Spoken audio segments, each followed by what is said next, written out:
Welcome to the Mind Money Spectrum podcast, where your hosts, Aaron Agti and Trishul Patel, go beyond traditional finance questions to help you explore how to use your money to achieve the freedom you want in life.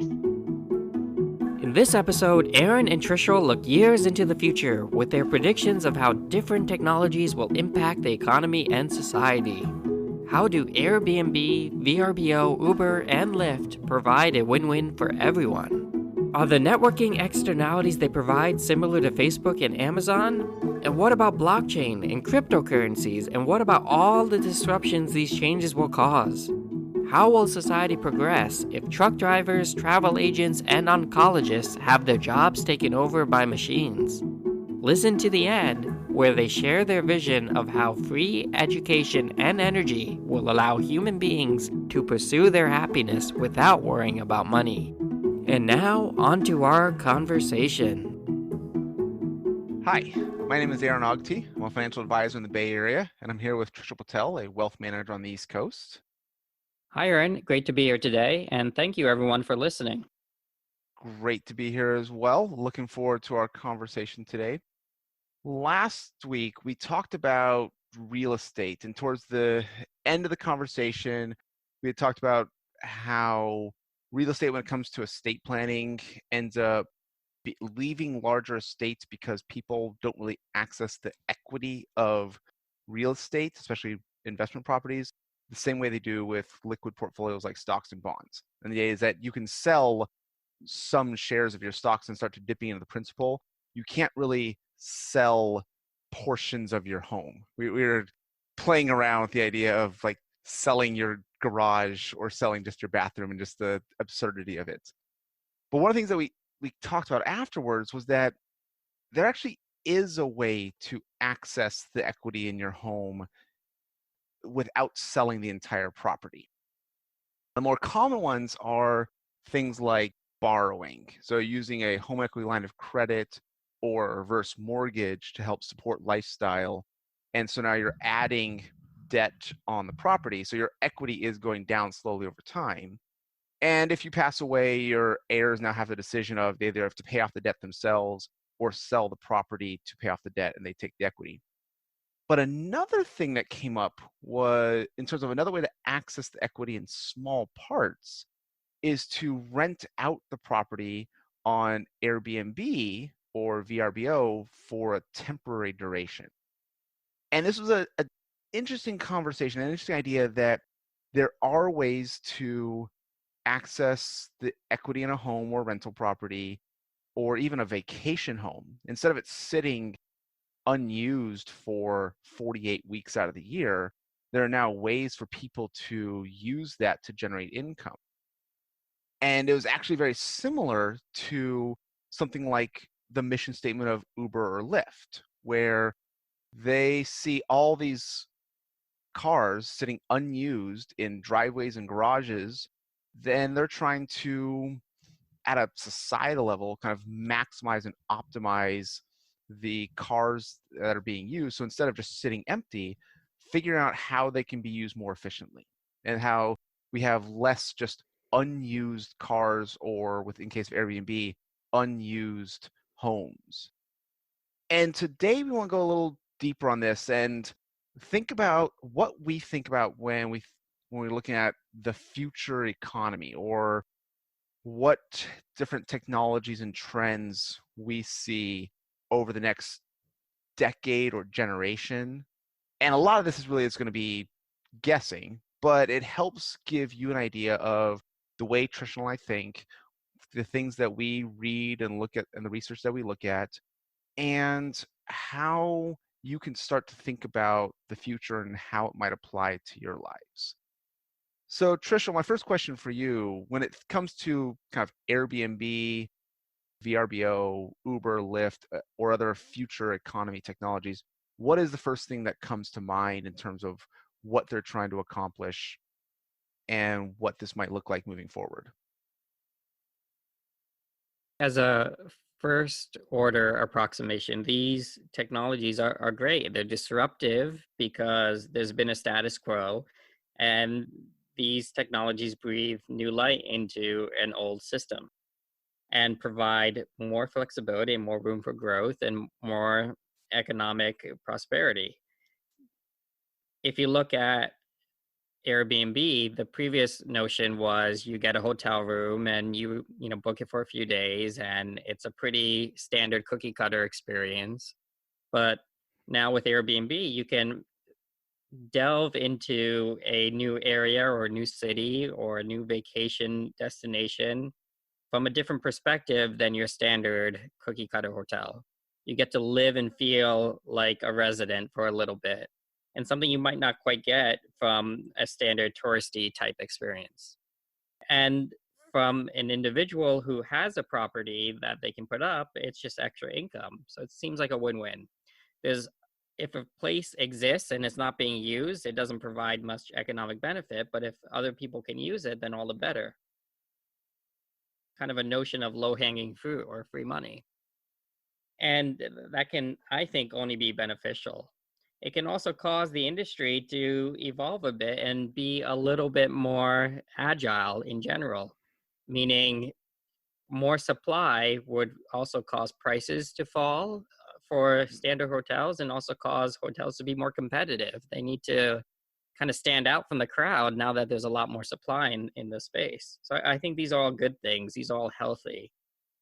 Same thing when it comes to Uber. I know there has been a lot of concern with the whole notion of medallions in New York City, for example, where in order to be able to have the privilege to run a taxi in some of these controlled cities, you need to purchase a license or a medallion, as they call them, for a few $100,000, a life savings, basically.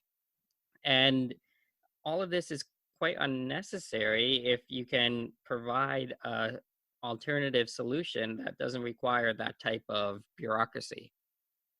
Now, at the same time, there's a lot of innovation. So I think that's healthy as well. For example, you hop into a new city and you want to catch a cab on the street. You have no idea what to do, what number to call, what hand to raise, what leg to shake. So it can get a little confusing. And honestly, a lot of the taxi cab companies have not evolved like they probably should have. They didn't have apps where you can punch a few buttons and get somebody to show up that's reliable. So I think a lot of these changes have been good from that type of perspective. Overall, I'm quite happy about what we're seeing and what we're likely to see from at least this perspective. That's interesting. And I had some other thoughts, but I want to comment on the last thing you mentioned, that the idea if you go into a new city and you don't know what the phone number to call for the taxi company, you may not even know the area code, but you do know how to use the Lyft app on your phone. And it actually sounds like it's closer to a larger networking effect. It's similar to why I don't think it's feasible for Facebook to be split up, because it only works when all of your family is on it at the same time looking at the same pictures of your kids that you want to share. Instead of trying to mail or email pictures of what the kids are doing to relatives that live out of town, you put it on Facebook, and that way your parents and aunts and uncles and grandparents, they can all see it. And it sounds like Uber and Lyft in this case work really well because it's the same app across the country, that I don't even need to download a different app when I visit a different city.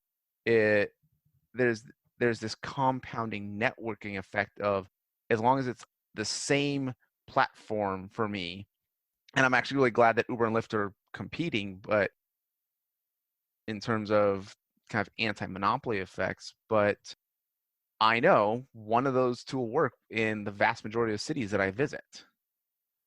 And I don't have to find out what the local app is. So even if there was a taxi company app, as far as I know, there aren't really national taxi companies.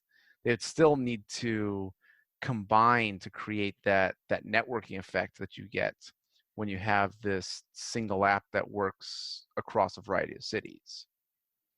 Right. The network effect or network externality effect is something that probably underpins a lot of the new technologies that we're going to be seeing. Certainly, it's been a force behind, as you mentioned, Uber, Lyft, Airbnb, Amazon, and whatnot. So I think it's something that's going to underpin the notion that the more we're able to connect everybody, the more easily and seamlessly we can integrate individuals and people and processes, the better overall things will be for society. So I think that's a strong notion that probably underpins a lot of the changes we're going to see. I haven't even thought about like just yeah, when it comes to retail, I know I can go to Amazon and kind of find the things. I don't need to go to 8 different sites to try and find different things. There's differences in when it comes to specific brands. So like I like Banana Republic, so I might go to their site specifically. But if I'm looking for a gray sweater, I'm not going to go to a lot of different sites looking for that. I'll either go to like one Amazon site or the brand specific site. Oh, that might be a bad example because I don't want to try it on. So I still, when it comes to clothing, I still like going to the stores. But for things that are more or less standardized and I want to get a DVD or a piece of technology, yeah, I can see using one site saves me time and energy. And if it does it across the entire society, there's definitely positive benefits in terms of just time freed up for either other career pursuits or personal pursuits. I haven't even thought about Amazon as a networking externality. That's interesting. So what do you think is going to be next? Do you have any guesses of what else could take advantage of these networking effects that I'm not sure how to phrase it. So Airbnb is both, it's taking advantage of networking, it's also taking advantage of unused real estate. It's kind of like what you talked about, the capacity and the increasing supply to help bring down prices. Are there any other things that come to mind in that manner? As a general theme, you have your housing, you have your cars, you have the things that you buy, you have just information in general. That's the World Wide Web. And I think that the next thing will likely be something around transactions or moving money, for example. And I think that's where the crypto side of things is likely to be disruptive.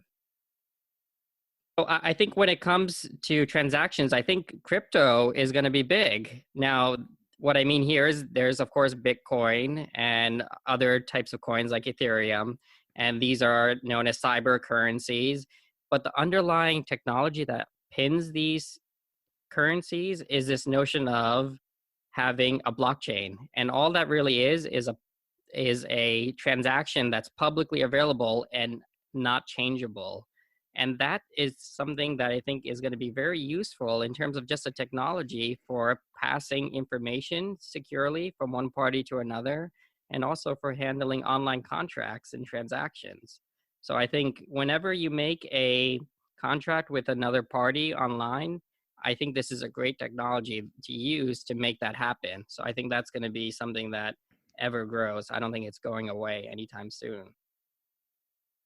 I actually tend to agree with that. I have loudly been opposed to my clients investing in Bitcoin or any other digital currency. I think that's a different conversation about kind of fiat currencies, and everyone agrees the dollar is worth $1, and because everyone agrees it's worth $1. And it's theoretically that could work for Bitcoin, and it may not be there yet. My problem with cryptocurrencies is that you can create a new currency and there's no organization or funding power for that. There's no ability for Bitcoin to tax to raise revenues to support the value of that Bitcoin. But I agree that the underlying technology of blockchain could be revolutionary. I don't quite see how those get married. I could see Bitcoin winning out and all the other cryptocurrencies kind of going to zero. Maybe there's two. You have a still competitive Uber versus Lyft situation. I could see that happening, but I don't see that happening anytime soon, and I don't know that which one will win out. And so I've been very against investing in Bitcoin or even calling it investing. I think it's at best on the scale of buying gold, but it's also like buying euros or buying yen or buying won. It's at best it's buying another currency, but at worst it's something that has no underlying value. So I'm sorry for that kind of side note of I'm against cryptocurrencies, but in favor of blockchain. Because I tend to agree. I think that there are some ramifications for that secure transactions that happen simultaneously across the internet or across the world. Right. So I think the distinction I see is that with crypto, there is that networking effect, and the more people that use it, the more backing it'll have and the more viability it'll have. So let's say one or two does end up becoming the go-tos, then it just makes them more viable and more likely to be used down the road. For example, I believe you can make transactions on Amazon now paying with Bitcoin and things like that. So that's part of the networking effect that we discussed earlier. And I think the other distinction is there's a difference between something being a good investment and just something being a good idea in general. If you think back to the dot-com bubble era, everybody knew that the web technology is great and it's going to make lots of money. But that didn't mean it's a good investment. 10, 15 years from now, yeah, it is great. And it has turned out to be great from many different perspectives. So I think I kind of see that with Bitcoin. I can't say it's a good investment either in terms of, what to buy and when to sell and all that. But I do think it'll be disruptive 10, 15 years from now, just like the World Wide Web was around the year 2000. That's an interesting time frame. I when I do think of technology, I wonder if it could be accelerating even faster than we can realize or comprehend. That makes sense in terms of mirroring the dot-com to the 2010s when companies actually started making money and apps started becoming more readily available. I think part of it is just the technology got better, and instead of having to have a big, strong computer that can handle all of it, a big, powerful computer, it's the cell phone technology got fast enough, and now kind of everyone's computers can handle all the apps. I wonder if we're going to see a similar time frame for something like Bitcoin, or if we are going to see it faster. My guess, again, these are all kind of guesses because we're trying to predict the future. I think that some of the large banks and or Federal Reserves and federal banks will start to adopt the blockchain technology, and that might make them secure enough that Bitcoin or the currencies themselves will never take off. We just use blockchain to transact dollars, because you still get this, the US dollar is considered the world's reserve currency, where when France is buying oil from Saudi Arabia, they're paying for it in US dollars. And it's the ability of the dollar to both tax and raise money. It's relative to the size of the economy of the US, and it's also the stability of it. And that's something that I don't know if that's going to change enough for Bitcoin to become viable. I still, my current guess is Bitcoin will be just as volatile as gold. And you wouldn't try to buy oil by paying gold. But I could see the blockchain technology being adopted by some big banks. And it would not surprise me if those who don't adopt it are the ones getting disrupted. So I could actually see a new bank that uses blockchain technology but does it in dollars disrupting some of the big long-standing banks.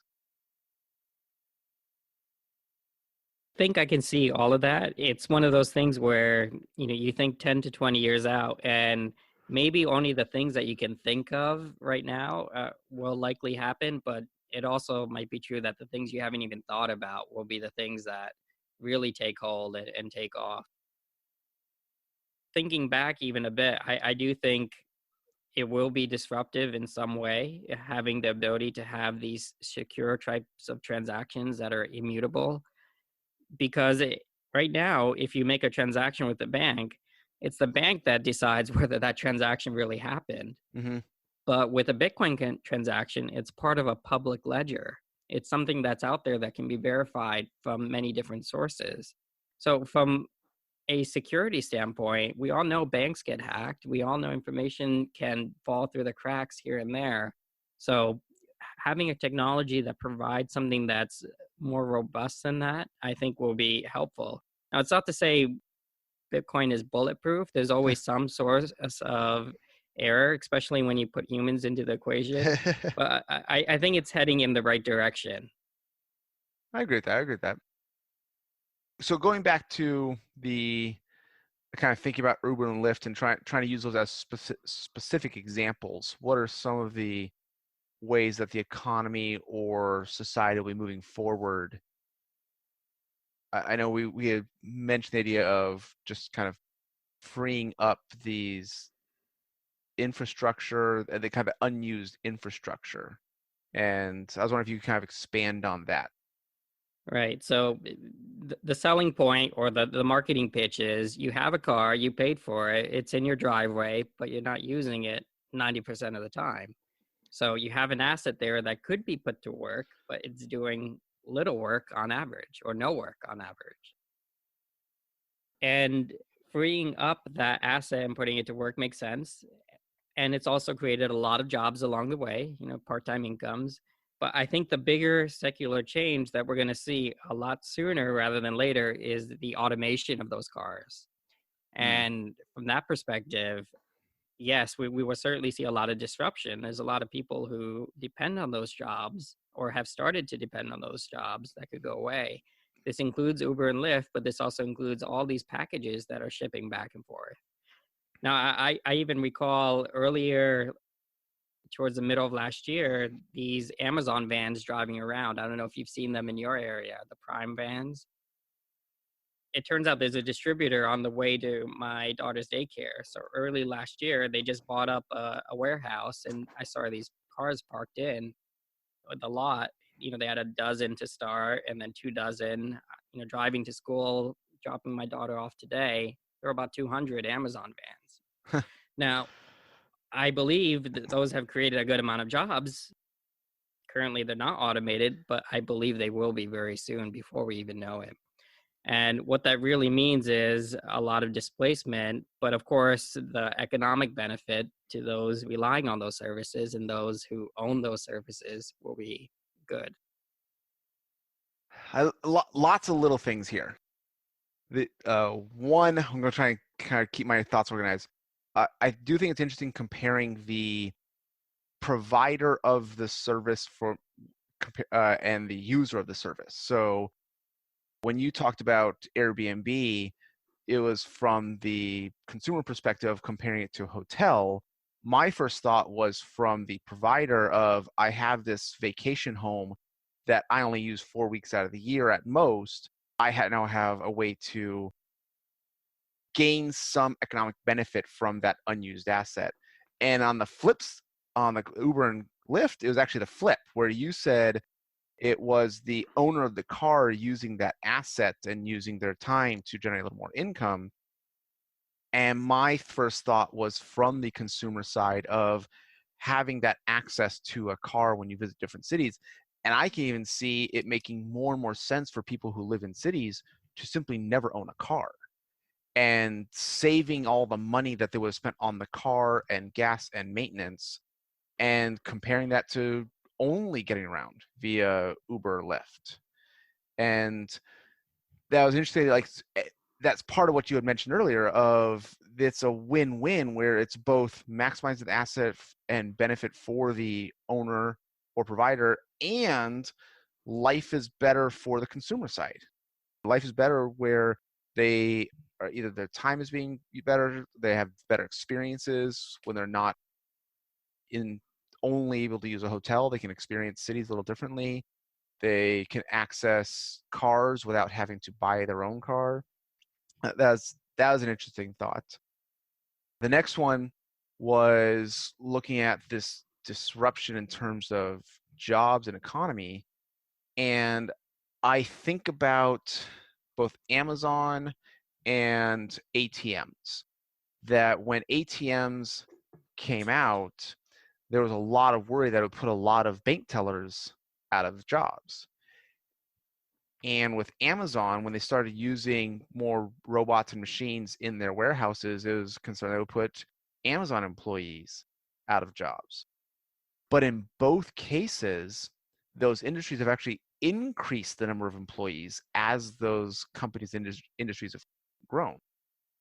The technologies have increased efficiencies, and it's driven the human benefit kind of up the chain. The value of having a human doing something is going higher up the chain, where if all you need is to get some cash from the bank, an ATM can serve you.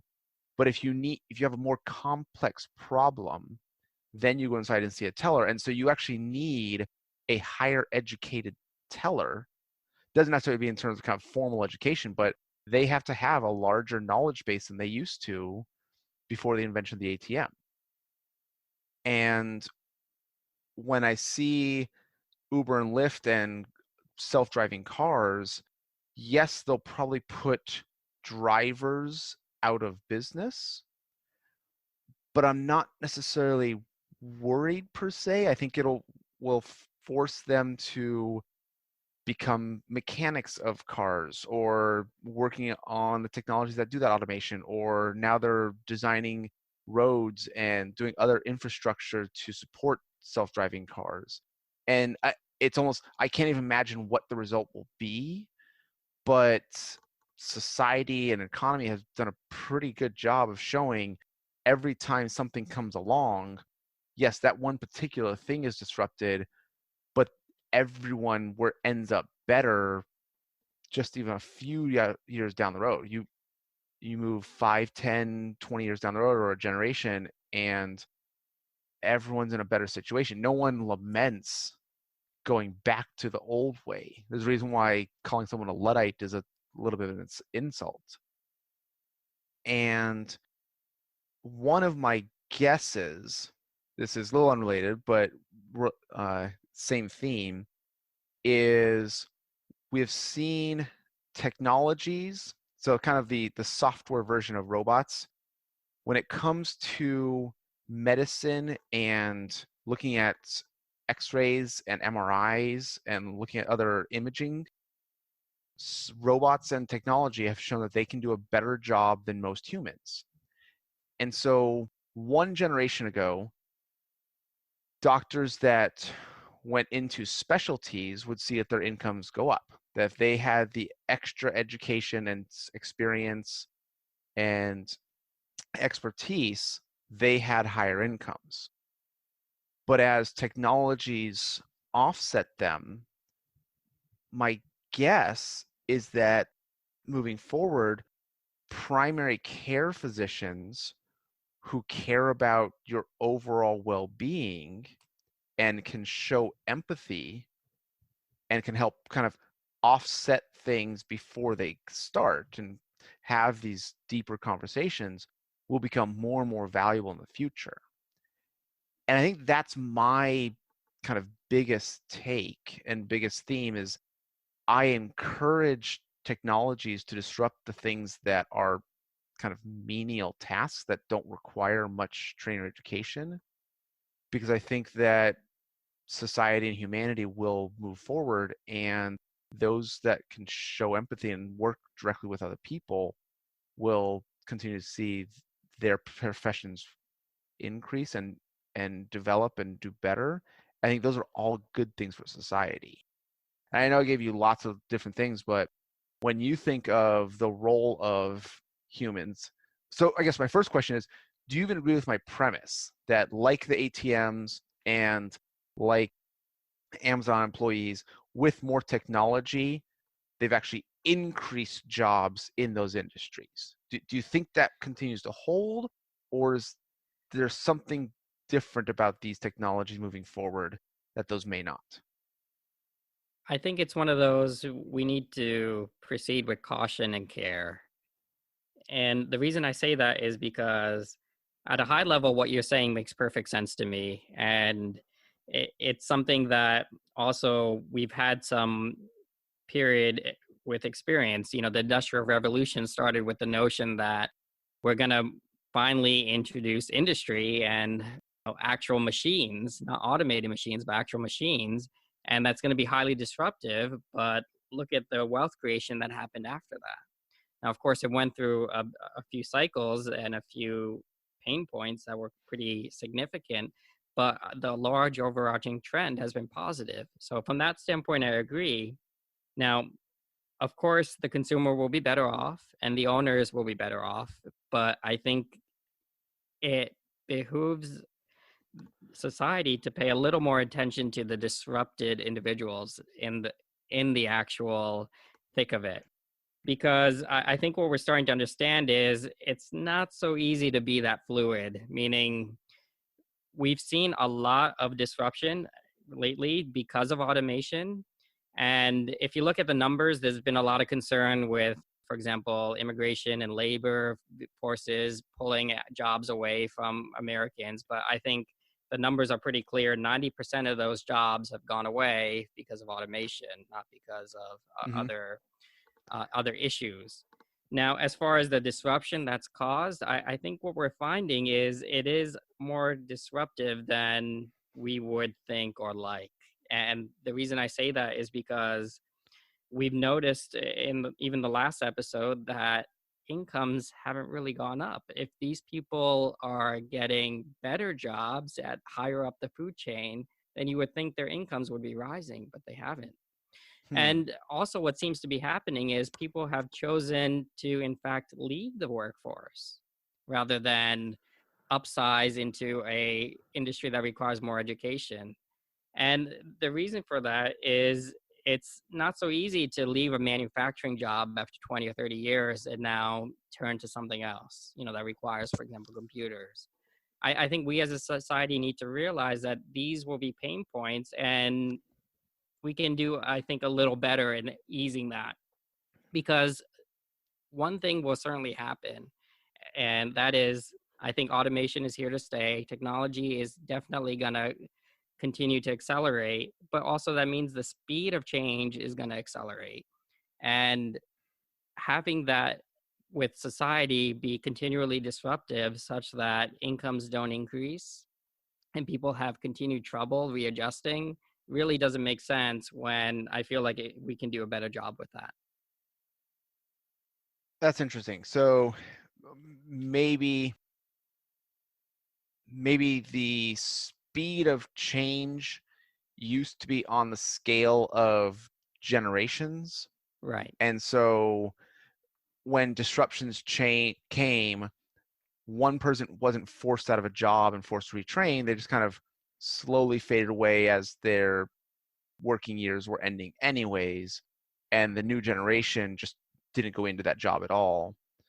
But now we're seeing changes happen faster, where careers just don't last 30 years. Right. I don't think you'll see individuals at the same job since they graduate until they retire. I think the notion is that, for example, look at technology and penetration, where it took 50 years for the television to become the norm within a household. And you compare that to the smartphone, which happened in less than a decade. Hmm. You look at technologies such that where people were using their phones, wired compared to the wireless age, and that happened overnight. You wake up the next day and everybody has a cell phone or a smartphone. Now, I think, what that's caused at a high level is information is free at this point. You can access all of humanity's knowledge at your fingertips if you just have a little device and a connection to the internet. at your public library or McDonald's. But I think the disruption and acceleration that has the potential to cause is only going to get harder to deal with. In the past, you were automating a bank teller, but soon you may be automating the actual physician. There's the notion that Watson has done some studies at making diagnostics for cancer patients, and it's done better than physicians. Now, the physician already spent 10, 20 years getting an education. Having to upsize that particular supercomputer to come up with a better analysis is going to be tricky. And I think that type of pressure is going to fall upon all of us. So I kind of agree.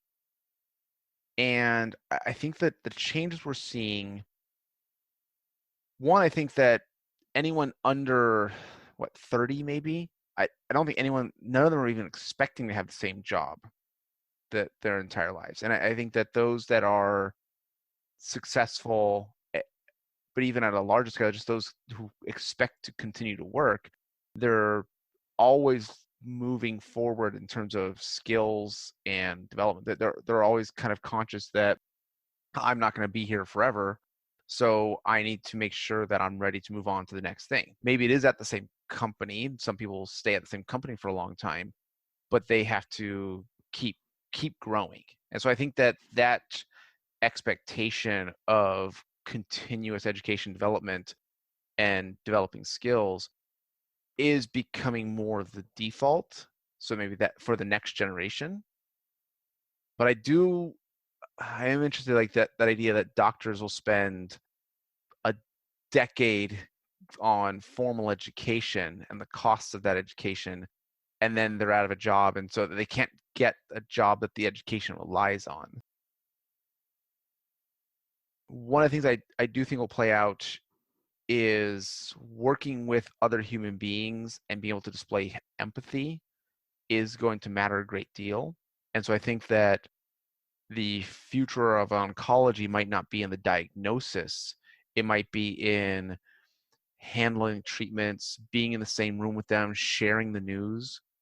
I think that's something I do not see technology replacing anytime soon. Being able to tell someone that they have cancer and the probabilities of it could be terminal in the scale of 3 to 5 years, but we could beat it, and trying to relate that, because I think that most people don't really comprehend probabilities very well, but I know a lot when it comes to cancer recoveries, there's a lot of it based in that. I think that inspiring someone to go through painful chemotherapy treatments is going to be an important part of being an oncologist, and that sitting down with other human beings will become the next wave of medical treatment. And I think about that in terms of our careers. The robo-advisors have taken on a lot of the trading and asset allocation decisions that it's almost becoming commoditized now. It's kind of so easy and automated that there's no value in advisors choosing asset allocations for you anymore. That can be programmed away. I know a lot of CPAs, the tax softwares have kind of gotten good enough that there's just data entry and the software takes care of the vast majority of it. But I don't think CPAs or financial advisors are going away, because human beings will always crave another human being helping them through situations. And that empathy and being able to rely on someone, it will definitely change. It's no longer going to be in the technical knowledge. And I think that's exactly what we talked about. The information is free. Anyone can figure out what to do if they spend enough time researching the internet. But having someone that you can trust and rely on and help through with some of the difficult decisions, that I don't think is going away anytime soon. And that's why even with so that's why I'm trying to just guess around and brainstorm, like, what's the transportation version of empathy? Because I think that that's for all the truck drivers that will be put out of a job in 10 or 20 years by self-driving trucks. What can they move on if they want to stay in the same industry? I feel like there has to be something there, but we can't. Well, maybe we just can't envision it. It's just too far out for us to make a guess. But when thinking about empathy and human connection as it relates to technology, what are your thoughts for the future of economy and what is translatable and what's not? I think in terms of longevity, you're probably right. The things that are closest to actual human interaction will be last on the chopping block. I think taking a very long view, 100, 200 years, I think that's probably also inevitable, once technology and automation, AI and computers with empathy start rolling around your house, it'll be a little challenging.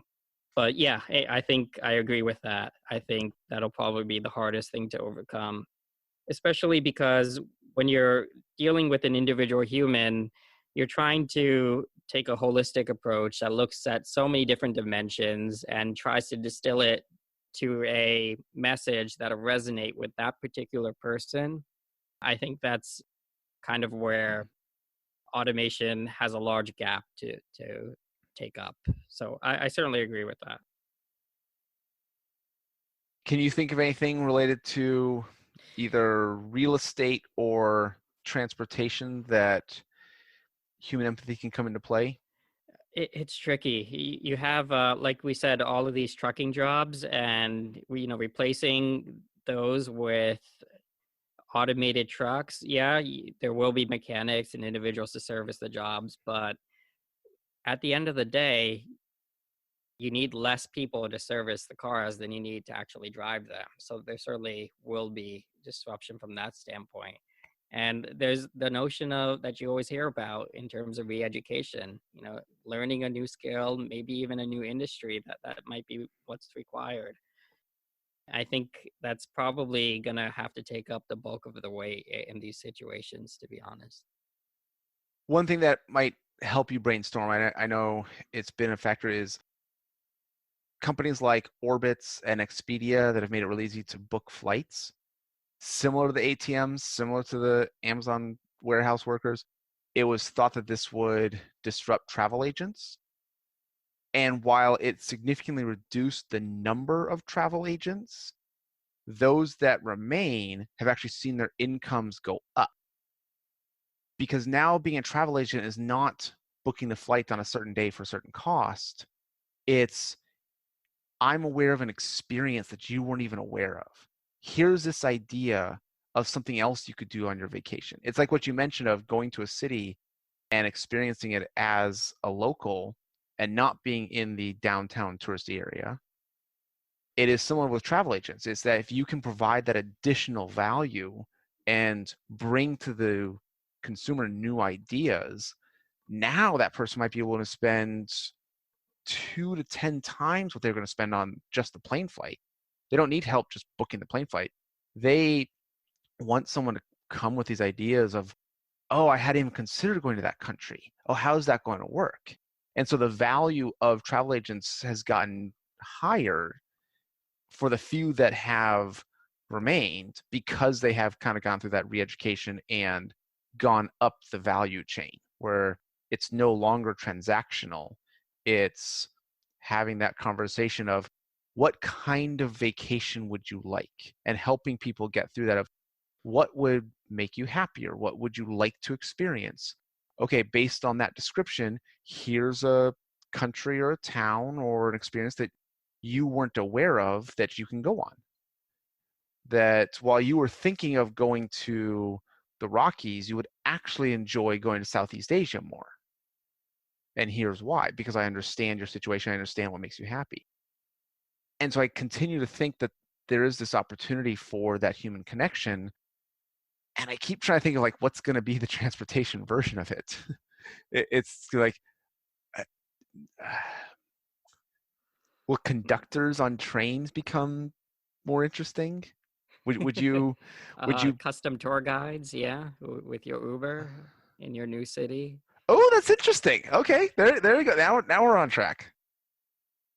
Yeah, like I remember when we first moved to where we used to live in Florida, there were individual guides where on Craigslist you can say, "Okay, I'm new to the area. Take me around town for a day or two and show me around." I certainly could see things like that happening here and there. Okay, there we go. That's the kind of brainstorming that I'm looking for. I don't think I could solve the world's automation problems in terms of labor with these ideas, but I think they will help. I think continual evolving is in terms of moving the economy forward is all about coming up with ways to just be more creative about these things, and I have no doubt humans will make that happen. Yeah, I think that's another reason why I tend to be optimistic that even in the worst times in history, the growth afterwards has always been much, much greater. That human beings, both on an individual and a societal level, have shown this amazing capacity to continue to grow and adapt. And I think it actually goes back to our well-being conversations of kind of, as long as you're focusing on the right things, focusing on family, friends, community relationships, thinking about making sure that we have a significant enough financial security, thinking about work and that fulfilling aspect of providing value and the health aspect. So kind of as long as you keep those in mind, then you can be adaptable and figure out, okay, so even if I'm out of this job, what am I going to do next? And it doesn't have to be overwhelmingly depressing.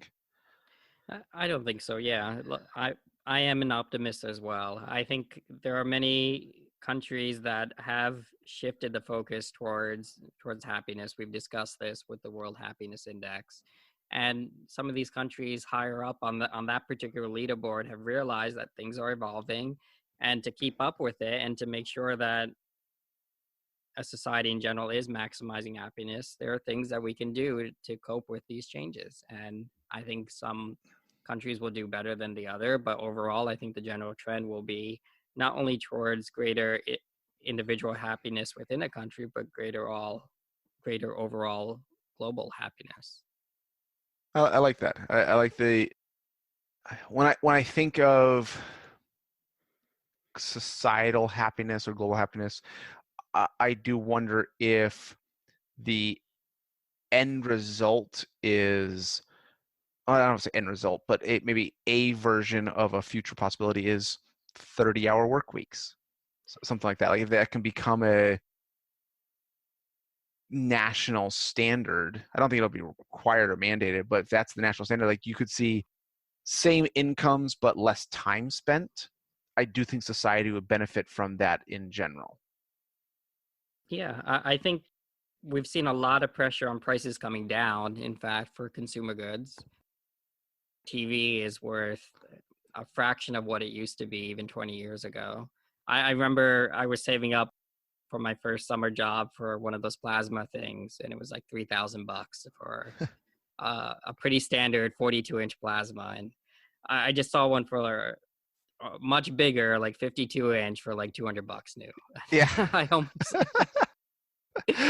I'm like, that's without inflation.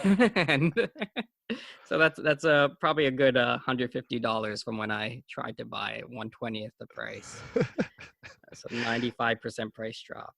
But I think these are good things from certain perspectives. As I mentioned, information at this point is free.